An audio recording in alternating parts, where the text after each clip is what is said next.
हाँ, कर्माबाई के जीवन और राजस्थान के अन्य महान भक्तों की कहानियां बहुत ही भावुक कर देने वाली हैं। यहाँ कर्माबाई के जीवन से जुड़ा एक और प्रसंग और उनके जैसी ही एक अन्य प्रसिद्ध भक्त की संक्षिप्त कहानी है। एक, जब खिचड़ी के लिए भगवान ने तोड़ी मंदिर की मर्यादा, कर्माबाई का प्रसंग। ये लोक कथा जगन्नाथपुरी की है। कहा जाता है कि जब कर्माबाई पुरी में रहती थी, तो भगवान जगन्नाथ उनके हाथ की खिचड़ी के इतने दीवाने थे कि वे मंदिर का शाही भोग छोड़कर उनके पास पहुंच जाते थे। एक बार मंदिर के पुजारी ने देखा कि भगवान के विग्रह मूर्ति के होठों पर बाजरे का एक दाना लगा हुआ है। पुजारी हैरान रह गए, क्योंकि मंदिर में तो केवल चावल का भोग लगता था।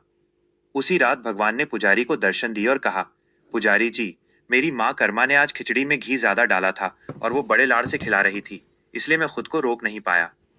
पुजारी जब कर्माबाई की कुटिया पर पहुंचे, तो देखा कि वो बूढ़ी माँ अपनी आंखों से देख भी नहीं पा रही थी, लेकिन बड़े प्यार से हाथ हिलाकर भगवान को खिलाने का अभिनय कर रही थी, और भगवान साक्षात वहां बैठकर खा रहे थे।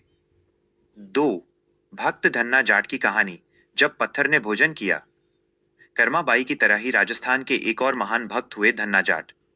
इनकी कहानी भी कर्माबाई से बहुत मिलती जुलती है और काफी प्रसिद्ध है। भोली भक्ति। धन्ना जी एक सीधे साधे किसान थे। एक ब्राह्मण को ठाकुर जी की पूजा करते देख उनके मन में भी इच्छा जगी। ब्राह्मण ने उन्हें एक साधारण पत्थर का टुकड़ा देकर कहा कि ये ठाकुर जी हैं, इनकी सेवा करो। हट। धन्ना जी उस पत्थर को घर ले आए। उन्होंने पत्थर के सामने भोजन रखा और बोले, प्रभु, पहले आप पालो, खा लो, फिर मैं खाऊंगा।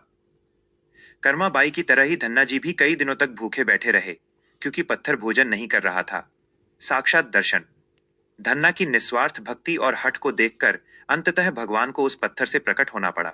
भगवान ने न केवल उनके हाथ से भोजन किया, बल्कि धन्ना जी के साथ उनके खेतों में काम भी किया। 3, भक्त शिरोमणि, मीराबाई और विष का प्याला। जब राजस्थान के भक्तों की बात हो, तो मीराबाई का जिक्र आना स्वाभाविक है, जिन्हें कर्माबाई का प्रेरणा स्रोत माना जाता है। विष बना अमृत। मीराबाई की कृष्ण भक्ति से परेशान होकर उनके देवर राणा ने उन्हें मारने के लिए जहर का प्याला भेजा। मीराबाई ने उसे चरणामृत समझकर पी लिया, लेकिन कृष्ण की कृपा से वो जहर अमृत बन गया और मीरा को कुछ नहीं हुआ। अंतिम मिलन। मीराबाई की कहानी का अंत सबसे चमत्कारिक है। कहते हैं कि अंत में वे द्वारका के रणछोड़ राय मंदिर की मूर्ति में समा गई थीं। आज भी उनकी चुनरी का एक हिस्सा मूर्ति के बाहर दिखाई देता है, जो उनके पूर्ण समर्पण का प्रतीक है। इन कहानियों का सार। ये सभी कहानियां हमें सिखाती हैं कि ईश्वर को पाने के लिए बड़े बड़े शास्त्रों का ज्ञान होना जरूरी नहीं है। कर्माबाई, धन्ना जाट और मीराबाई, इन सबने केवल अपने सरल भाव और प्रेम से भगवान को अपना ऋणी बना लिया था।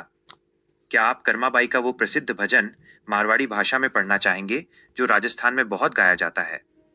थाली भर कर ले आई रे खिचड़ो,